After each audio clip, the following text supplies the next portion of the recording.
삶을 흘러가는 아름다운 신앙간증 오직 주만이의 김명인입니다.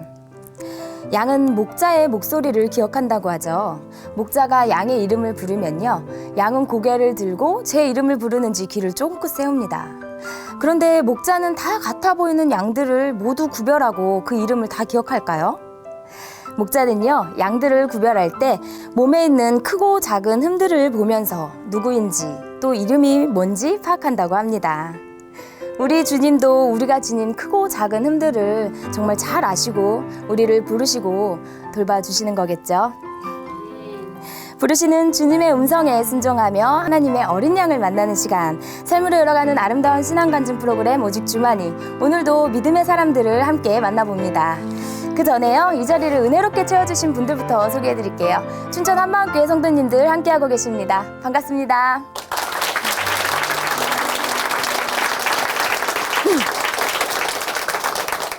네, 오늘 첫 번째 출연자 만나보겠습니다. 이분은요, 모태신앙인입니다. 영원한 것을 위해 살고자 신학대학에 입학했는데요. 한 남자를 만나고 그가 평생 배우자인지 하나님께 기도했는데요. 하나님의 뜻과는 달리 자신의 뜻대로 그와 결혼을 했습니다. 그때부터 이분의 삶은요, 실패와 좌절이 계속되었다고 하는데요. 계속 미로 속을 헤매는 것 같았던 이분의 삶은 어떻게 되었을까요? 그 얘기 함께 들어보도록 하겠습니다. 춘천 한마음교회 이연배 자매님 박수로 모실게요.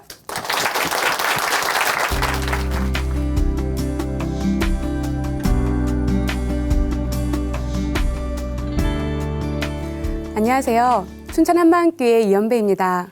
저는 인생에서 도저히 헤어날 수 없는 미궁에 빠졌다가 부활하신 예수님이 주인 되어 주셔서 인생의 모든 해답을 찾고 최고의 삶을 살게 된 간증을 나누려고 합니다. 저는 모태신앙으로 신앙생활을 아주 열심히 하며 자랐어요.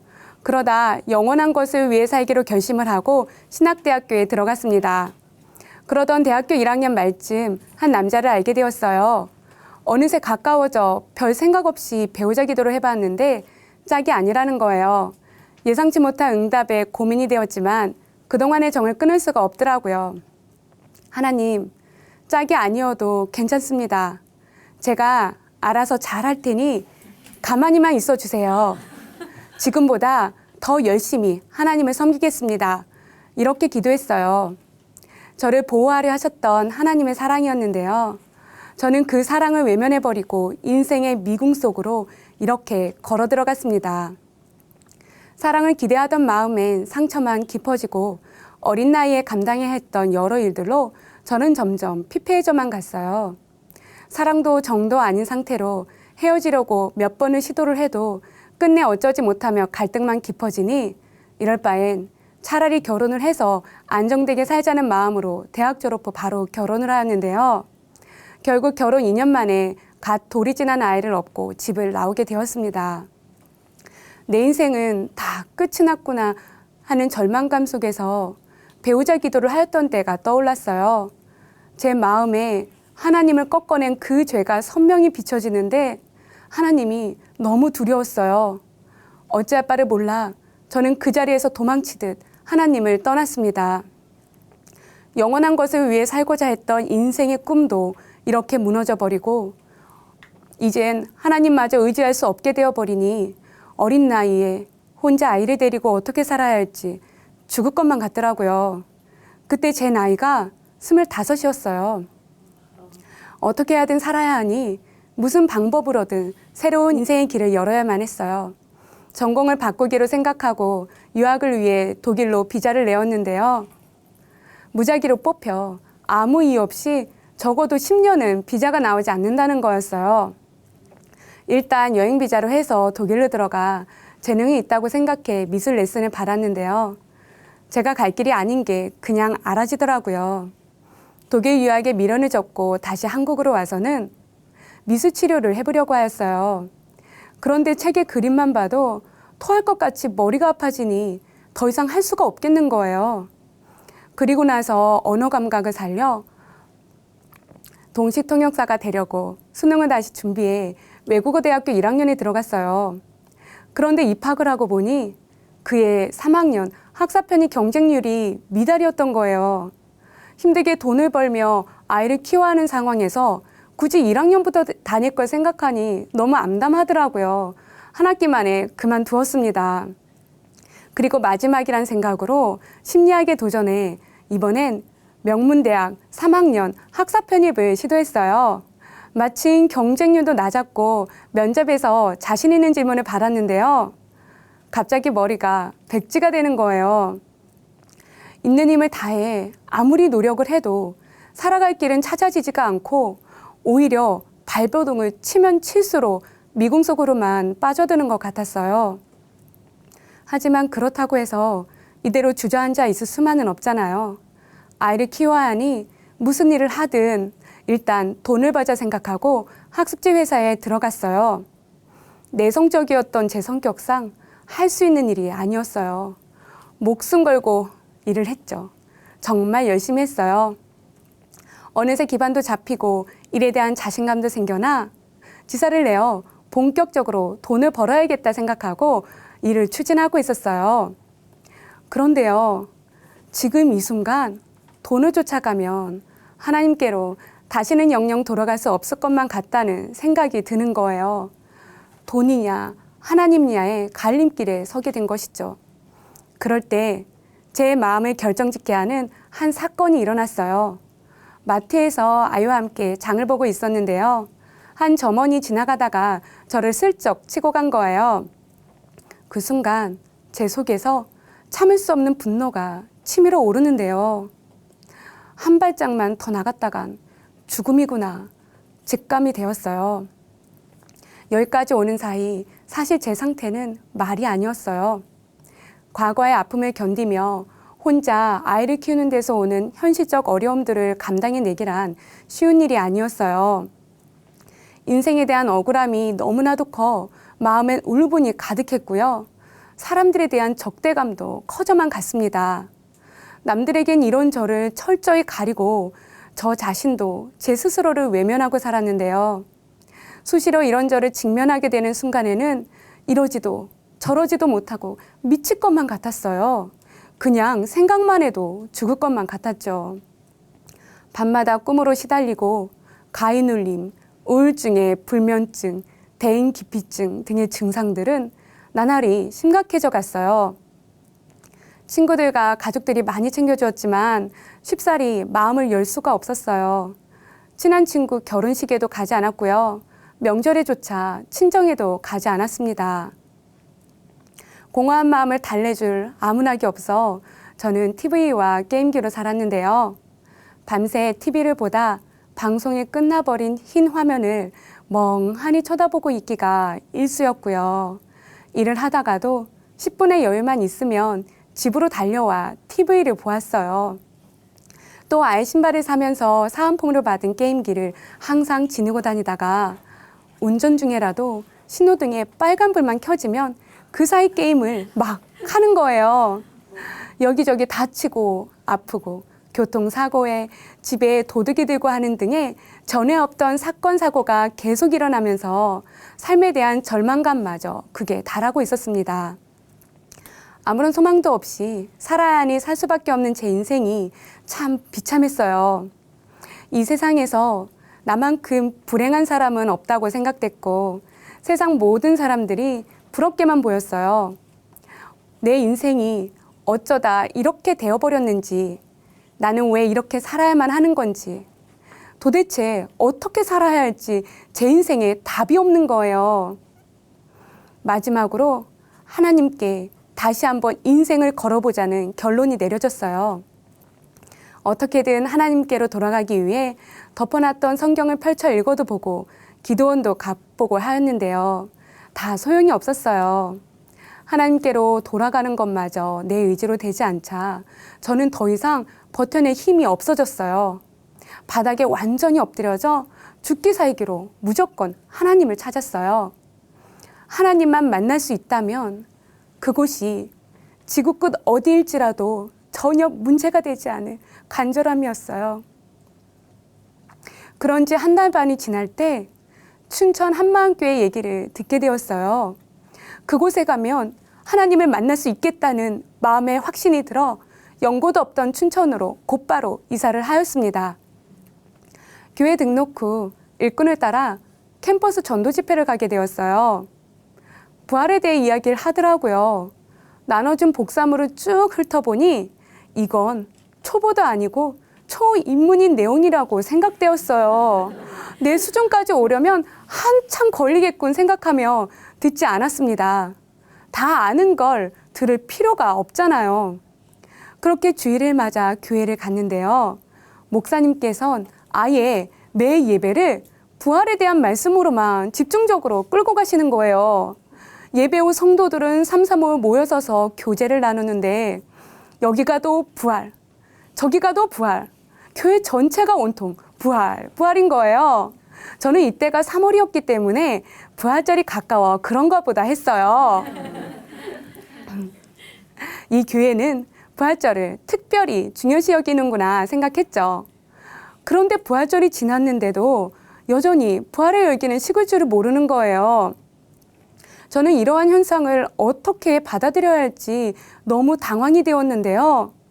그런 제게 일꾼은 딱 한 말씀만 계속 던지셨어요. 부활이 자매에게 실제가 되어야 합니다. 부활이 실제가 되어야 한다고? 처음 듣는 말이었어요. 부활이 죽었다가 살아난 거지 실제가 된다는 게 뭐야? 그것도 나에게 실제가 되어야 한다고 하시니 도통 무슨 말씀인지 모르겠는 거예요. 그런데 뒤집어 생각해보니 그럼 지금 부활이 나에게 실제가 되지 못했다는 거잖아 하며 자존심이 심하게 상해서 그 시로부터 작정하고 부활을 팠습니다. 우선 부활을 믿고 있다는 전제를 깨고 진리란 아무리 의심하고 의심해도 결코 의심할 수 없는 어떤 것이라고 스스로 정의를 내리고 부활을 의심하며 파들어갔어요. 예수님의 부활이 거짓이라는 가설들을 찾아 그 근거를 검증해 갔는데요. 부활만 사실이면 기독교만이 진리이고 예수의 구원이 없다는 결론에 이르렀어요. 그리고 검증 결과 예수님의 부활은 그 무엇으로도 의심할 수 없는 진리였어요. 하지만 저는 이미 부활을 잘 믿고 있잖아요. 쥐가 나는 머리를 부여잡고 뒤로 나자빠졌는데요. 부활은 사람의 머리로 접근해서 풀 수 있는 문제가 아니구나 생각됐어요. 그렇게 더 이상의 작업을 포기하고 작은 교회 예배를 갔는데요. 한 초신자 자매님이 부활 책자를 5번을 읽었더니 부활이 뭔지 알겠다 하시는 거예요. 저는 귀가 솔깃해졌어요. 그 순간 일꾼은 저를 향해 대뜸 예수님이 부활하신 것을 믿으십니까? 물으셨어요. 평소 저는 아멘, 아멘 하는 것에 거부감을 갖고 있었는데요. 마음에 강한 확신이 들면서 저도 모르게 곧바로 아멘 하고 대답했어요. 그리고 그 다음 날 새벽 기도 때였어요. 기도를 하는데 살아계신 주라는 찬양이 생각났어요. 살아계신 주, 나의 참된 소망, 걱정, 근심 전혀 없네. 사랑의 주, 내 갈 길 인도하니 내 모든 삶의 기쁨 늘 충만하네. 살아계신 주, 살아계시다고? 예수님이 지금 살아계시다고? 그러면 뭐지? 예수님이 진짜로 부활하셨다는 거야? 진짜였어? 한 번도 부활을 믿지 않은 적이 없었는데요. 지금까지 믿어왔던 것과는 너무나 다른 차원이었어요. 그동안 들어왔던 부활에 대한 말씀들이 모두 생각났어요.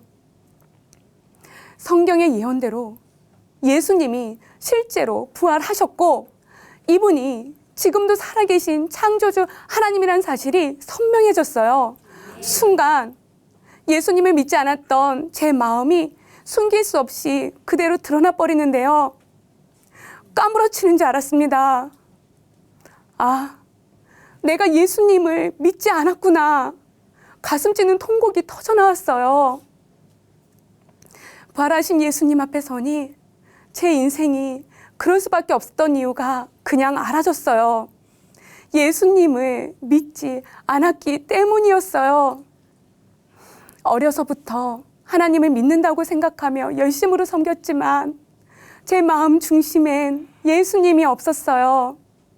아무리 어려운 상황이 오더라도 하나님을 원망하지 않고 있는 힘을 다해 열심히 사는 게 하나님 앞에 의가 되는 줄 알고 살았는데요. 예수님과 전혀 상관없이 내가 주인 되어 용쓰며 살았던 삶일 뿐이었어요. 마태복음 7장에 입술로만 주여, 주여 하던 자가 바로 저였습니다. 저는요, 모태신앙으로 자라나면서 하나님 외에 다른 것을 제 마음에 두었다고는 한 번도 생각해 본 적이 없었는데요. 결정적인 순간에 그때 하나님이 왜 나를 붙잡아 주지 않으셨는지, 전능하신 하나님이시라면 무엇이든 다 하실 수가 있으셨을 텐데 왜 나를 막아주지 않으셨는지, 어릴 적부터 내 마음의 소원을 모두 들어주셨던 그 하나님은 어디로 가셨는지 너무 의문스러웠어요. 그런데요, 처음부터 내가 주인 되어 내 신념으로 신앙생활을 해왔고 내 욕구를 위해 하나님을 종부리듯 이용하다 끝내 하나님을 밀어내고 하나님 없이 내가 주인 되어 살아보겠다고 끝까지 버텼던, 철저히 내가 주인 되어 내 마음대로 내 뜻대로 살아온 인생이었던 거예요. 집 나간 탕자를 애타게 기다리셨을 하나님 아버지의 마음이 알아지며 제 마음이 무너져 내렸어요. 인생의 진짜 주인을 만나고 나니 이분 앞에서 여태껏 무슨 짓을 하고 살아왔던 건지 어찌할꼬 회개밖에 나오지 않았어요. 가늠한 여인의 심정으로 엎드려 예수님을 믿지 않고 내가 주인 되어 살아온 죄를 눈물로 통회하고 부활하신 예수님, 지금 살아계신 예수님을 나의 주, 나의 하나님으로 영접하였습니다. 아멘. 몇 달이 지나고 목사님께서 옛사람이 죽음에 대한 말씀을 매일매일 반복해 전해주셨어요. 너무나 큰 확신으로 말씀을 하시니 다시 한번 잘 생각해보지 않을 수가 없는 거예요. 목사님의 말씀대로 부활의 증거를 가지고 십자가를 보는데요. 옛사람의 죽음은 부활과 같이 실제인 거였어요. 죄에 싹쓴 사망, 예수님이 십자가에서 죽으실 때 나의 옛사람도 함께 죽었고 예수님이 부활하실 때 나도 새 피조물로 다시 살아난 거였어요. 아, 옛날 나는 벌써 죽었구나. 지금까지 죽어라, 죽어라 하며 나 죽고 예수 살고를 얼마나 했는데 죽은 시체를 끌어안고 있었구나. 내가 보고 있던 나는 내가 아니었구나. 부활로 옛사람의 죽음이 확증되자 놀라운 일이 일어났어요. 저의 모든 마음의 문제가 그대로 끝이 난 거예요. 시간이 걸린 것도 아니었고요. 어떤 과정이 있던 것도 아니었는데요. 제게서 주인이 바뀌는 순간 저의 존재 자체가 바뀌어진 거였어요. 아멘. 마음에 맺혔던 울분이 싹 풀어졌어요. 놀라웠죠. 마음의 상처가 치유되며 새살이 돋고 굳어있던 감각도 살아나 다른 사람들과 마음을 함께하며 정상적으로 인격적인 관계를 할 수 있는 사람이 되어졌습니다. 성격도 180도 달라져 외향적이고 주도적인 성격이 되었죠. 그뿐 아니었어요. 옛사람의 죽음이 실제가 되자 동시에 저는 새 피조물로서의 삶을 살 수 있게 되었는데요. 돈도 없이 인생 낙오자로 사람들의 시선을 뚫고 어떻게 살아야 할지 삶의 문제가 너무 컸었거든요. 그런데 목사님께서 새 피조물은 예수님과 연합된 완전한 존재라고 말씀하시며, 만약 새 피조물이 완전하지 못하다면 이분이 다시 와서 죽으시고 부활하시고를 수천억 번 하셔야 하겠습니까? 하시는데 말할 수 없는 환희와 감격과 큰 자유함이 임하면서 상황 환경이 다 떠나고 다 가진 자, 완전한 존재로 당당하게 살 수 있게 된 거예요. 네. 와, 이렇게 사는 거구나 했습니다. 요한복음 8장에 진리가 너희를 자유케 하리라는 말씀대로 부활로 인생의 모든 문제를 해결받고 기쁨과 감격의 하루하루를 보내며 만나는 사람들에게 복음을 전하였는데요. 어느 날 하나님께서 저에게 새 길을 열어주셨어요. 상담대학원에서 미수치료를 전공하게 되었고요. 영적인 것을 알지 못하면 근원적인 해결을 볼 수 없는 인본주의 한계를 경험하게 되면서 역시 복음이면 다 되는구나 하는 큰 확신을 갖게 되었습니다. 이 큰 확신으로 저는 대학원 동기들에게 복음을 전하였는데요. 예수님의 부활이 실제가 되자 각자가 매여있던 문제에서 자유케 되면서 함께 눌리고 포로된 영혼들을 복음으로 살리는 일을 하게 되었어요. 그중엔 심각한 우울증으로 자살 생각까지 이르렀다가 기쁨과 감격으로 살아나 부활을 증거하러 뛰쳐나간 분도 있었어요. 하루는 어느 식당에서 밥을 먹으며 한 자매와 부활에 대해 신나게 교제를 하고 있었는데요. 어느 순간 보니 옆 테이블에 앉아 계신 분들이 우리 쪽으로 고개를 돌리고선 우리가 하고 있는 얘기를 집중해서 듣고 있는 거예요. 이분들은 곧 우리 쪽 테이블로 옮겨 앉으셨고 저는 그 자리에서 처음 만난 그분들께 복음을 전했는데요. 부활하신 예수님을 만나고 얼마나 기뻐하시든지 그 다음부터 자꾸만 사람들을 저에게 데리고 오는 거예요. 그래서 저는 그분들께도 복음을 전했고 이렇게 해서 여러 사람이 함께하는 작은 교회가 한 번에 세워지기도 하였습니다. 이 땅에서 영원한 것이 하나님의 말씀과 사람의 영혼이잖아요. 저는 지금 영원한 것을 사모하며 작은 교회를 기쁨으로 섬기고 있어요. 주님께서 맡겨주시는 영혼만 있으면 어디든지 달려가 복음으로 작은 교회를 세우고 있는데요. 안티크리스찬이 복음 앞에 굴복되고 이혼 위기의 부부가 한마음으로 달리는 사명자 부부가 되고 중독이 끊어지고 마음의 상처가 치유되는 등 작은 교회를 통해 복음의 능력을 마음껏 누리니 작은 교회를 섬기는 일에 더욱 신바람이 납니다. 제가 처한 현실은 변한 것이 없어요. 하지만 부활의 증거를 붙잡고 주인 되신 예수님만 놓지 않으면 그 어떤 상황 환경도 더 이상 저를 넘어뜨릴 수가 없어요. 저는요, 이제 제 마음에 부러운 게 없어요. 만족 100. 제가 찾던 최고의 인생을 살고 있습니다. 인생의 미궁에서 저를 건져주시고 제 인생의 주인 되어주신 예수님, 영원한 표대를 향해 기쁘게 달려가겠습니다. 감사합니다.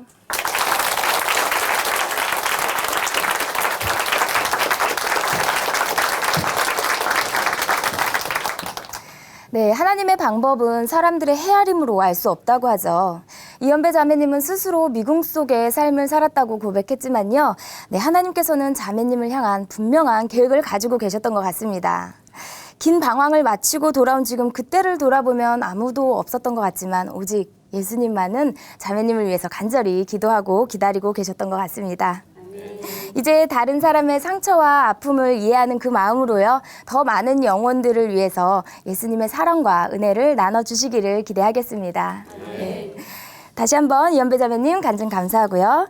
네, 아름다운 믿음의 고백으로 하나님의 은혜를 나누는 오직 주만이 두 번째 간증자 만나보도록 하겠습니다. 이번에 나오실 분은요, 위험을 무릅쓰고 이 자리에 나오셨습니다. 얼마 전 급성 골수 백혈병 진단을 받고요, 지금 치료 중에 계신데요. 병에 걸린 후 예수님을 만나고 본래 가지고 있던 마음의 병이 치유되었기 때문에 이 자리에 나올 수 있다고 하시면서 지금 나오셨는데요. 어떤 설명과 소개보다도 직접 이분의 이야기를 들어보는 게 좋겠죠. 춘천 한마음교회 이경태 형제님 박수로 모실게요.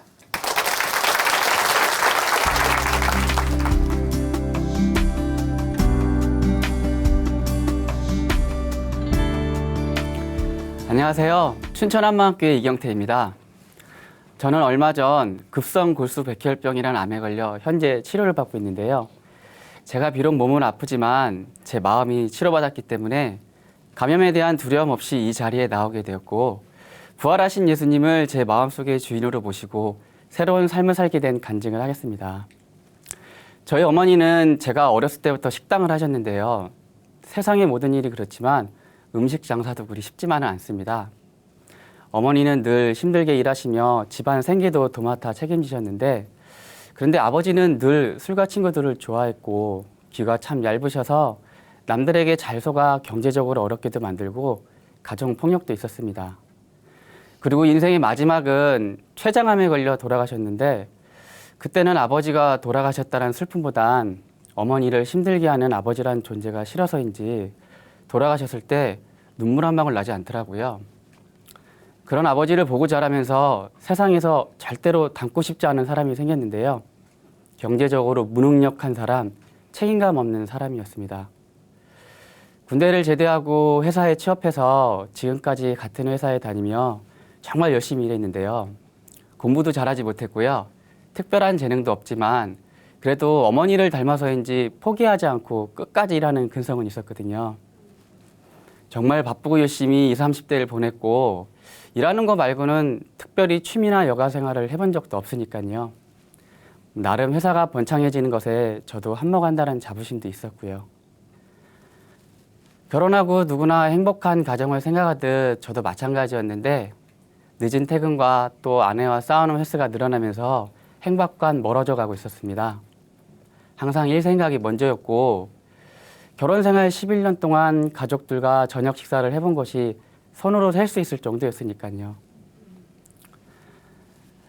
그리고 전 아내와 싸우기 싫어 소소한 거짓말들을 했는데요.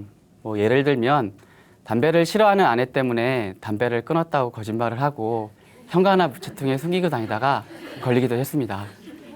전 그저 아내와 싸우기 싫어한 선의의 거짓말이라고 생각했던 것들이 아내를 더 힘들게 만들었던 것 같습니다. 그렇게 마음을 열지 못하고 오해가 쌓이다 보니 불신과 미움이 생기기 시작했고 전 나름 내가 누구 때문에 이렇게 힘들게 일하는데 이해해주지 못하는 아내에게 불만도 생기더라고요. 늘어나는 술병들, 서로에게 상처 주는 말들 정말 많이 싸웠습니다. 그렇게 싸우다 보니 서로 지쳐 이해해주는 척하며 무덤덤하게 살았던 것 같아요. 마음의 상처들은 그대로 남겨두고요. 그렇게 하루하루 보내다 보니 아들은 초등학교에 입학하게 되었고 아내도 덩달아 바빠지게 되었는데요. 하루는 아들이 저에게 이렇게 물어보는 거예요. 아빠, 우리 집 가난해? 아니, 왜? 누가 그래? 그때 저희 집이 작은 평수의 아파트에 살았는데 1단지는 몇 평이고 2단지는 몇 평이고 아이들끼리 이런 걸 이야기하다 보니 이제 막 초등학교에 들어간 아들 눈에 저희 집이 가난해 보였나 봐요. 친구들끼리 부에 대해 이야기하고 왕따도 생기고. 그런데 이건 아이들만의 일은 아니었습니다. 저는 남들에게 보이는 것에 지는 것을 자존심 상해했고요. 물질에 많이 집착했으며 그것이 진정한 행복이라고 믿었고 경제적으로 능력 있고 책임감 있는 가정의 역할이라고 생각했거든요. 그래서 이사를 갔지만 아이는 제 생각과 달리 자기만의 공간에 있으려 하지 않았습니다. 아이가 원한 건 아빠의 관심과 사랑이 아니었나 반성하게 되었고요. 이런저런 고민들 때문인지 일을 하다 보니 몸은 피곤하고 아팠지만 누구나 일하다 보면 당연한 거 아닌가? 정말 별거 아니라고 생각했는데요. 올 1월부터 몸이 급격히 안 좋아지기 시작했는데 몸살 기운이 있어 감기약이나 지어 먹으려고 병원에 갔는데 의사 선생님께서 빈혈이 심하다며 혈액 검사를 해보자고 하시는 거예요. 혈액 검사를 하고 얼마 후 검사 결과를 듣게 되었는데 급성 골수 백혈병이었습니다. 빨리 치료받지 않으면 죽을 수도 있는 병이고 지금이라도 큰 대학병원에 입원해야 한다고 하셨어요. 제가 백혈병이라니 정말 믿을 수가 없었습니다. 너무나 황당한 검사 결과에 하늘이 무너지는 것 같고 또 너무 억울하기도 하고 죽는다는 것이 너무나 두려웠습니다. 집에 돌아 아내에게 어렵게 이야기하고 참 많이 울었습니다. 병원에 입원하기 전 더 이상 이제 회사 일을 못할 것 같아서 사장님이기도 하신 외삼촌께 전화로 백혈병이라고 말씀을 드리는데 정말 서럽고 눈물이 나서 제대로 말도 못하고 전화를 끊었어요. 병원 응급실에 입원하고 다음날 외삼촌께서 오셨는데요. 제 전화를 받고 춘천의 한마음교회에 다녀오셨는데 저를 위해 중보기도를 부탁하고 오시는 길이었습니다. 온갖 두려움에 떨고 있는 저와 아내에게 외삼촌께서 정말 뜻밖의 말씀을 해주셨는데요. 지금까지 예수님을 믿지 않고 자기가 주인 되어 살아와서 네가 네 마음속에 주인 되어 살아와서라고 말씀하시는데 머리를 뭐에 한 대 맞은 듯한 느낌이었고요. 가슴이 뜨거워지면서 눈물이 났습니다. 근데 그 눈물은 지금까지 한 번도 느껴보지 못한 눈물이었고요. 그렇다고 서러움이나 두려움의 눈물도 아닌 정말 알 수 없는 눈물이었는데요. 그런데 그때 제가 이 병을 통해 죽음 앞에 서 있을 때 자기가 주인 되어 살아와서라는 말씀에 무릎을 꿇게 되었습니다. 사실 전 교회에 대한 불신이 있었는데요. 외삼촌이 신앙생활 열심히 하시며 변하시는 모습을 이해할 수 없었고요. 또 외삼촌께서 강제로 회사 전 직원을 여름 수련회에 참석하게 한 경험이 있었는데 가장 바쁜 시기에 전 직원을 수련회에 참석한다는 것도 이해할 수 없었고 목사님의 계속되는 부활에 대한 설교도 낯선 분들과의 교제도 너무 힘들어서 도망치듯 나온 적도 있었던 저였는데 그 정도로 교회에 대한 불신이 있었던 저였는데 예수님을 믿지 않고 자기가 주인 되어 살아와서라는 말씀에 전 회개하고 예수님을 저의 주인으로 영접하였습니다. 아멘. 세상 것이 너무 좋아서 예수님을 믿지 않고 내가 주인 되어 살아왔던 것입니다. 세상에 보이는 것이 다가 아닌데 지금까지 세상 것만 쫓고 살아왔던 제가 너무 한심하더라고요. 성경의 예언대로 이 땅에 사람으로 오셔 십자가에 못 박혀 죽으시고 사흘 만에 예수님이 부활하신 역사가 부정할 수 없는 사실이구나. 저는 지금까지 죄를 짓고 살아왔던 것입니다. 열심히 살아온 것과는 전혀 상관없는 예수님을 믿지 않고 내가 주인 되어 살아온 죄. 전 다시 한번 회개하고 예수님을 저의 주인으로 영접하였습니다. 사실 전 예수님을 주인으로 모시기 전엔 내가 주인 되어 산다는 게 무슨 뜻인지도 모르고 살았던 불쌍한 존재였습니다. 제 아내도 저와 함께 회개하고 하나님을 주인으로 모시게 되었고요. 환자인 저와 새벽 1~2시까지 하나님 이야기 나누고 주님 만나고부터 공동체에서 예배 보는 게 너무 행복하고 지체분들과의 교제도 너무 즐겁더라고요. 제가 항암 치료 중에 병원에서 붙잡고 있었던 말씀이 빌립보서 4장 말씀 중에 아무것도 염려하지 말고 오직 모든 일에 기도와 간구로 너희 구할 것을 감사함으로 하나님께 아뢰라. 그리하면 모든 지각에 뛰어난 하나님의 평강이 그리스도 예수 안에서 너의 마음과 생각을 지키시리라. 정말 이 말씀처럼 제 마음속에 두려움이 사라졌고요. 암 투병 중에 주님 만나 병도 고침받은 한마음교회 자매 한 분이 오셔서 하나님 만나게 된 간증도 이야기해 주시는데 저와 너무 비슷해 마음 열어 교제할 수 있게 되었습니다. 그리고 아내와 저는 병실에서 서로 웃는 얼굴로 이야기할 수 있게 되었고요. 젊은 사람도 힘들고 괴롭다 하는데 기쁜 마음으로 치료받을 수 있게 되었고 다른 환자보다 회복이 빨라 일찍 태어날 수 있게 되었습니다. 저와 제 가족을 하나님 자녀로 만들기 위해 저에게 이런 병을 주셨구나 하는 생각에 제 병도 기쁘게 생각할 수 있게 되었고요. 아직 치료 과정이 많이 남아있지만 두렵거나 염려가 있지는 않습니다. 주인 바뀐 제 마음이 천국이더라고요. 퇴원 후 작은 교회 예배에 참석하게 되었는데 저를 위해 기도해 주신 분들이 어떤 분들인지 정말 궁금하고 감사해서 얼른 찾아봐야 할 것 같아 감염에 대한 두려움도 떨치고 작은 교회 예배에 참석하게 되었는데요. 반갑게 맞이해 주시는 분들이 정말 고맙고 처음 뵌 분들이지만 전혀 낯설지 않게 교제할 수 있게 되었습니다. 그리고 집에서 가까운 거리는 아니지만 춘천의 한마음교회도 다니고요. 그렇게 기쁘게 하루하루를 보내는 중에 이 약한 영들은 저희를 가만두려 하지 않았는데요. 저희 마음속에 염려를 주기 시작했습니다.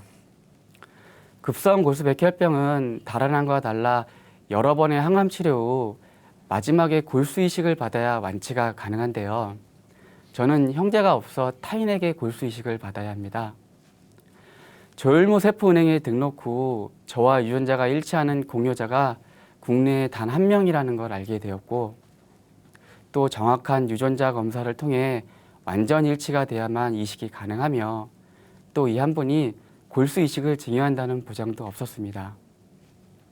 이 이야기를 듣고 아내는 그 자리에서 울고 말았습니다. 의사 선생님께서 예전에 자가 이식도 가능할 것 같다는 말씀을 해주셨기에 저도 아내도 실망이 되었고 마음속에 염려가 되었는데요. 이제 좀 마음이 편안해지나 싶었는데 아까 병원에서 들었던 가능성 희박한 이야기들 때문인지 아내는 도무지 말씀에 집중하지 못하고 절망하는 모습이었는데요.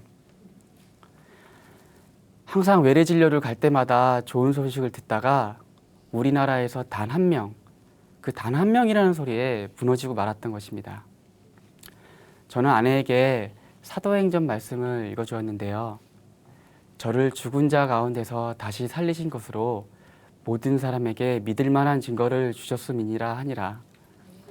예수님께서는 부활로 누구나 믿을 만한 증거를 보여주셨는데 의심하거나 흔들리면 안 되는데 자기가 또 주인 되어 마음의 주인이신 예수님을 붙잡지 못하고 제 병을 붙잡고 있었던 것입니다. 그러니 안 좋다고 하고 염려를 주니 마음의 중심이 흔들렸던 것입니다. 전 아내에게 이렇게 이야기해 줬는데요. 괜찮아. 난 다시 산 사람이라 두려울 게 없어. 난 다시 산 사람이야.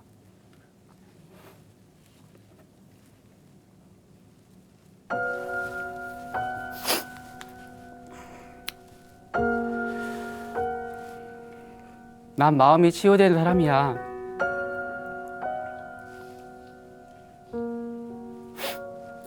당신은 마음의 중심이 예수님이 아니라 내 병인 것 같아.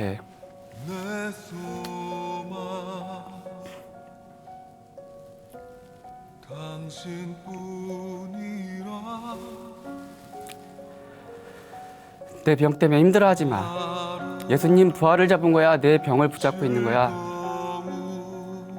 라고 이야기해 주었습니다. 사실 이 이야기는 제가 아닌 성령님께서 해주신 것 같습니다. 아내는 이야기를 듣고 마음의 중심이 예수님이어야 하는데 중심이 흔들렸다며 회개의 눈물을 흘렸습니다. 아내가 회개하는 모습을 보며 제 마음도 살펴보았는데요. 내 마음의 중심은 어디에 있을까? 내 중심은 흔들리지 않았을까? 흔들렸습니다. 내 마음의 중심이 부활하신 예수님이었는데 어쩌다 제 병에 갔는지 전 너무 창피했고 제 주인이신 예수님께 엎드려 회개의 눈물을 흘렸습니다. 제 마음의 중심은 부활하신 예수님이십니다. 그 어떤 비바람 태풍이 불어도 절대 흔들리지 않을 중심, 부활하신 예수님이십니다. 제가 한마음교회를 가면서 핸드폰 어플로 성경 말씀을 듣는데 이 말씀이 귀에 들어왔습니다. 요한복음 9장 말씀 중에 예수께서 길을 가실 때 날 때부터 맹인된 사람을 보신지라. 제자들이 물어 이르되 라삐어 이 사람이 맹인으로 난 것이 누구의 죄로 인함이니까? 자기이니까 그의 부모니까? 예수께서 대답하시되 이 사람이나 그 부모의 죄로 인함이 아니라 그에게서 하나님 하시는 일을 나타내고자 하심이라. 제가 이 백혈병이라고 저희 어머니께 말씀을 드릴 때 세상의 모든 부모님이 같은 마음이겠지만 저희 어머니도 정말 괴롭고 슬퍼하셨습니다. 어머니도 교회를 다니시는데 한편으로 부모된 마음으로 저를 위해 기도하시며 세상에서 너무나도 소중한 걸 뺏어가 가신다고 하나님께 원망도 많이 하셨다고 하십니다. 어머니를 위해 제가 이 말씀을 핸드폰 메시지로 보내드렸는데 조금 있다가 울먹이는 목소리로 전화가 와서 엄마 잘못이 아니라고 말하는 거지, 그래 넌 쓰임받을 때가 있을 거야 라고 말씀하시며 눈물을 흘리셨습니다. 저는 그 눈물의 의미를 잘 알고 있습니다. 이 세상 그 어떤 위로의 말보다 이 성경 말씀만 것은 없을 것입니다. 성경 말씀엔 힘이 있습니다. 절대적인 힘이요. 예전에 제가 왜 내가 이 병에 걸려야 하나, 왜 나여야 하나, 정말 괴롭고 원망스러운 시간들이 머릿속에 스쳐 지나갔는데요. 만약에 제가 이 백혈병에 걸리지 않았다면 여전히 세상 속에서 죄짓고 살고 있을 것이고, 제가 예수님을 주인으로 영접하지 않고 이 병이 다 나았다면 예수님을 믿지 않고 내가 더 주인 되어 세상 것에 더 빠져 살았을 것입니다. 저는 이 병이 나아지는 것을 기대하기보다 제 육체가 하나님 하시는 일에 쓰임받는 것에 감사드립니다. 이 병이 낫고 안 낫고가 중요한 것이 아니라 제가 하나님을 주인으로 영접했고 마음이 치유됐으며 복음을 전하는 사람이 되었다는 게 더 중요합니다. 사람들은 제가 이 병에 걸렸는데도 걱정 없는 얼굴이라며 신기해합니다. 그럼 전 예수님 만나서 그렇습니다 라고 이야기하죠. 정말 간단히 복음을 전할 수 있고 제 병이 복음을 전하는 수단이 되는 거예요. 부활하신 예수님의 12 제자들도 죽임을 당하는 걸 너무나 잘 알면서도 죽음이라는 두려움보다는 이 세상에서 가장 기쁜 소식, 부활의 복음을 전하며 행복하게 최후를 맞이했을 것입니다. 이건 누가 시켜서 할 수 있는 일이 아니었습니다. 확실한 부활이 있었기에 가능한 역사적 사건이었습니다. 저도 부활의 복음을 전하며 살 것입니다. 이 세상에서 자기가 주인 되어 산다는 것이 얼마나 어리석고 헛된 삶인지 알려주고 싶습니다. 이 어두운 세상에서 모든 걸 가진 이보다 더 행복한 사람, 바로 접니다. 제 마음의 중심은 부활하신 예수님이십니다. 감사합니다.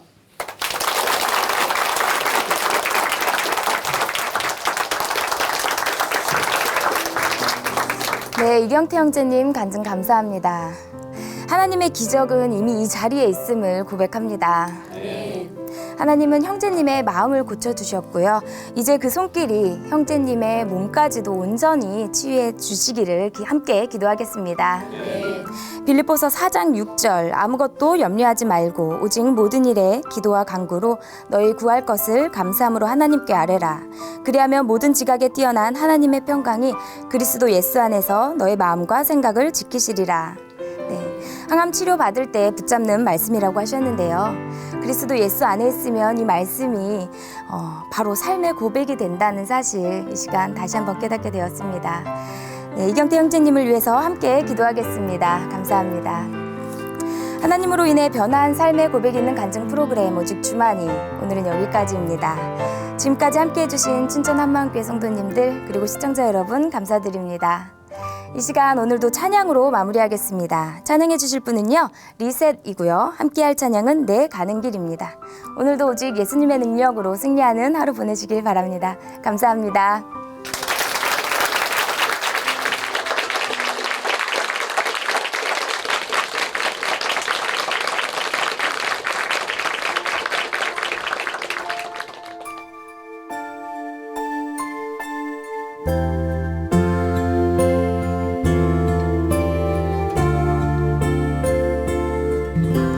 내 가는 길 멀고 험해도 나는 주만 바라봅니다. 세상의 방법 세상의 가치 보지 않고 주만 바라봅니다.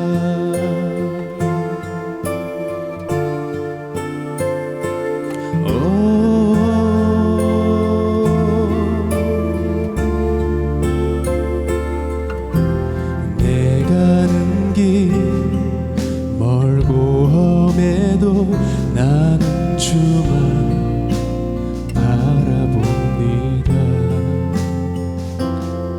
세상의 방법 세상의 가치 보지 않고 주만 바라봅니다. 성령님 날 도우사 주복을 전하게 하소서. 성령님 내게 임하사 영원히 주 찬송합니다.